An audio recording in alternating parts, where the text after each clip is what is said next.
ನಮಸ್ಕಾರ. ಎನ್ಆರ್ ಪುರ ಸುದ್ದಿ ಸಮಾಚಾರಕ್ಕೆ ಸ್ವಾಗತ. ಇಂದು ಮಂಗಳವಾರ. ನಾನು ಮಧುರಾ ಮಂಜುನಾಥ್. ಸುದ್ದಿಗಳ ವಿವರ. ಪ್ರತಿಯೊಬ್ಬರಲ್ಲೂ ದಿವ್ಯಶಕ್ತಿ ಇದ್ದು ಯಾರು ಸಹ ತಮ್ಮನ್ನು ಕೀಳು, ಕ್ಷುಲ್ಲಕ ಎಂದು ಕೀಳರಿಮೆ ಮಾಡಿಕೊಳ್ಳಬಾರದು ಎಂದು ಶಿವಮೊಗ್ಗ ಬಾಪೂಜಿ ನಗರದ ಸರ್ಕಾರಿ ಪ್ರಥಮ ದರ್ಜೆ ಕಾಲೇಜಿನ ಸಮಾಜಶಾಸ್ತ್ರ ವಿಭಾಗದ ಪ್ರಾಧ್ಯಾಪಕ ಡಾಕ್ಟರ್ ಸಕ್ರಿ ನಾಯ್ಕ ಕಿವಿಮಾತು ಹೇಳಿದರು. ಅವರು ಸೋಮವಾರ ಸರ್ಕಾರಿ ಪ್ರಥಮ ದರ್ಜೆ ಕಾಲೇಜಿನಲ್ಲಿ ನಡೆದ 2024-25ನೇ ಸಾಲಿನ ಸಾಂಸ್ಕೃತಿಕ ಕ್ರೀಡೆ, ಎನ್ಎಸ್ಎಸ್, ರೋವರ್ಸ್, ರೇಂಜರ್ಸ್, ಯುವ ರೆಡ್ ಕ್ರಾಸ್ ಹಾಗೂ ವಿವಿಧ ವೇದಿಕೆಗಳ ಸಮಾರೋಪ ಸಮಾರಂಭದಲ್ಲಿ ಸಮಾರೋಪ ಭಾಷಣ ಮಾಡಿದರು. ಎಲ್ಲರಲ್ಲೂ ಪೂರ್ಣ ಪ್ರಮಾಣದ ಅನಂತ ಜ್ಞಾನವಿದ್ದು ಅದನ್ನು ಸಮರ್ಪಕವಾಗಿ ಬಳಸಿಕೊಳ್ಳಬೇಕು. ಸುಭದ್ರ ಸಮೃದ್ಧಿಯ ನಾಡಾಗಬೇಕಾದರೆ ಜಾತಿ, ಧರ್ಮ, ಲಿಂಗ ತಾರತಮ್ಯವನ್ನು ತೊಡೆದುಹಾಕಿ ಕುವೆಂಪು ಅವರು ಹಾಕಿಕೊಟ್ಟ ಮನುಜಮತ ವಿಶ್ವಪಥದತ್ತ ಸಾಗಿದರೆ ನಮ್ಮ ನಾಡು ಶ್ರೀಮಂತವಾಗುತ್ತದೆ ಎಂದರು.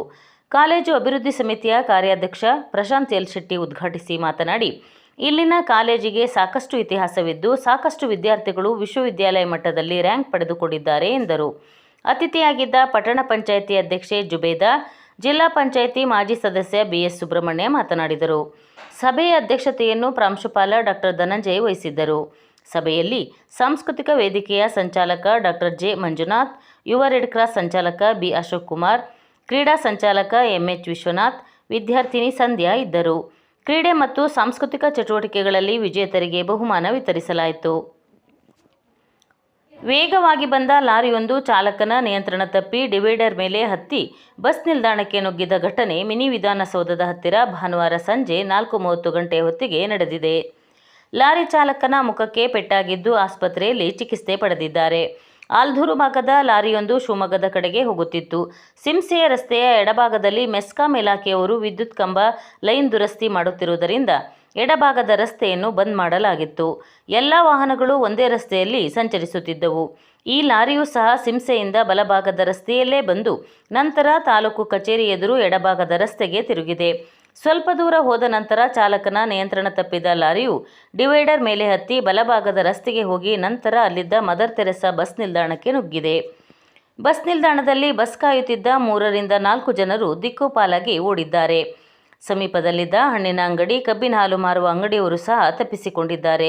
ಯಾರಿಗೂ ಅಪಾಯ ಆಗಿಲ್ಲ. ಬಸ್ ನಿಲ್ದಾಣದ 4 ಪಿಲ್ಲರ್ ಸಹ ಜಖಂ ಆಗಿವೆ. ಡಿವೈಡರ್ ಸಹ ಕಿತ್ತು ಹೋಗಿದೆ.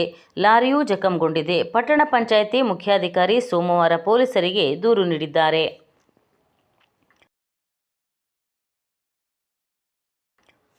ನರಸಿಂಹರಾಜಪುರ ತಾಲೂಕಿನ ಮುತ್ತಿನಕೊಪ್ಪ ವಿದ್ಯುತ್ ವಿತರಣಾ ಕೇಂದ್ರದಲ್ಲಿ ತ್ರೈಮಾಸಿಕ ತುರ್ತು ನಿರ್ವಹಣೆ ಕಾಮಗಾರಿ ಇರುವುದರಿಂದ ಮುತ್ತಿನಕೊಪ್ಪ ಗ್ರಾಮ ಪಂಚಾಯಿತಿ, ಸೀತೂರು ಗ್ರಾಮ ಪಂಚಾಯಿತಿ, ಕಡಹಿನಬೈಲು ಗ್ರಾಮ ಪಂಚಾಯಿತಿ ಹಾಗೂ ಮೆಣಸೂರು ಗ್ರಾಮ ಪಂಚಾಯಿತಿಗೆ ಒಳಪಡುವ ಎಲ್ಲ ಗ್ರಾಮಗಳು ಮತ್ತು ಎನ್ಆರ್ ಪುರ ಪಟ್ಟಣ, ಗುಬ್ಬಿಗ, ಹಂತ್ವಾನಿ, ಬಿಎಚ್ ಕೈಮರ, ಹಳೆಹಳ್ಳಿ, ಸಿಂಸೆ, ದ್ವಾರಮಕ್ಕಿ, ಬಡಗ್ಬೈಲು, ಕಾನೂರು, ಹೊನ್ನೆಕೊಡಿಗೆ, ಬಾಳೆ, ನಾಗಲಾಪುರ ಗ್ರಾಮದ ಎಲ್ಲ ಸ್ಥಳೀಯ ಊರುಗಳಲ್ಲಿ ಮೇ 14ರ ಬುಧವಾರ ಬೆಳಗ್ಗೆ 10 ಗಂಟೆಯಿಂದ ಸಂಜೆ 5 ಗಂಟೆಯವರೆಗೆ ವಿದ್ಯುತ್ ವ್ಯತ್ಯಯವಾಗಲಿದ್ದು ಸಾರ್ವಜನಿಕರು ಸಹಕಾರ ನೀಡಬೇಕು ಎಂದು ಮುತ್ತಿನಕೊಪ್ಪ ಮೆಸ್ಕಾಂ ಇಲಾಖೆಯ ಇಂಜಿನಿಯರ್ ಪತ್ರಿಕಾ ಪ್ರಕಟಣೆಯಲ್ಲಿ ತಿಳಿಸಿದ್ದಾರೆ.